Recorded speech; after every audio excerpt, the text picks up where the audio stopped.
쌍방울 대북 송금 의혹과 관련해서 이재명 민주당 대표가 내일 검찰에 다시 출석해서 조사를 받습니다. 앞서 조사가 한 차례 파행을 겪은 데다 단식이 길어지면서 악화된 이재명 대표의 건강도 내일 관건이 될 걸로 보입니다. 내일 조사가 무사히 진행될 수 있을지 이재명 대표의 건강도 관건이 되고 있는데요. 자세한 내용은 취재기자 연결해서 알아봅니다. 박정현 기자. 사회부입니다. 네, 이재명 대표가 내일 추가 소환 조사에 응했다고요?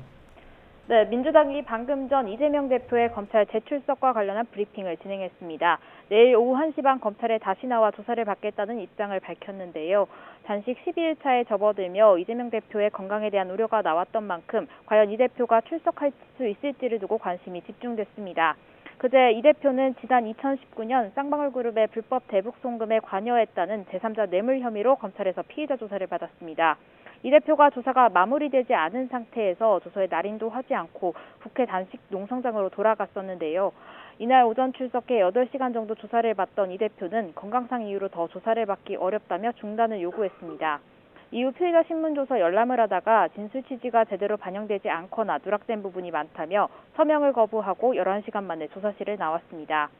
이 대표 측은 검찰이 시간 끌기식으로 조사를 진행하다가 12일에 다시 나오라고 일방적으로 통보했다고 항의하면서도 내일 다시 출석하겠다는 의사를 밝힌 겁니다. 다만 이 대표가 건강 상태가 좋지 않은 상황인 만큼 조사 진행이 정상적으로 이뤄질 수 있을지는 미지수입니다. 네, 검찰 수사 일정도 차질을 빚을 수밖에 없을 걸로 보이는데요. 어떻습니까?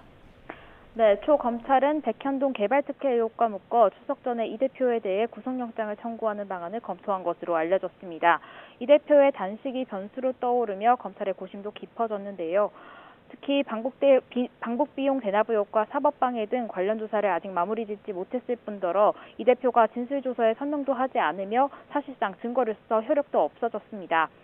검사가 작성한 피해자 신문조서에 피해자가 서명하지 않으면 재판에서 증거로 인정될 수 없는데요.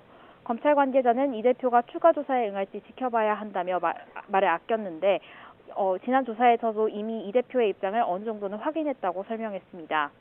이 대표는 현역 의원인 만큼 국회에서 체포 동의안이 통과돼야 영장 실질 심사를 받게 됩니다. 검찰이 만약 이번 주나 다음 주 초 영장을 청구한다면 오늘 21일과 25일 국회 본회의에서 체포 동의안 표결이 이뤄질 가능성이 있습니다. 그런데 단식이 열흘을 넘기며 이 대표 상태가 하루하루 나빠지는 만큼 검찰이 당장 영장을 청구하는데도 부담이 있다는 의견이 나옵니다. 다만 이 시기를 넘기면 다음 달에는 국정감사로 본회의가 열리지 않는 만큼 오는 12월에나 표결이 가능할 거라는 전망도 제기됩니다. 때문에 일각에서는 이 대표가 검찰 수사를 지연시키려고 일부러 서명을 하지 않은 거라는 분석도 있습니다. 지금까지 사회부에서 전해드렸습니다.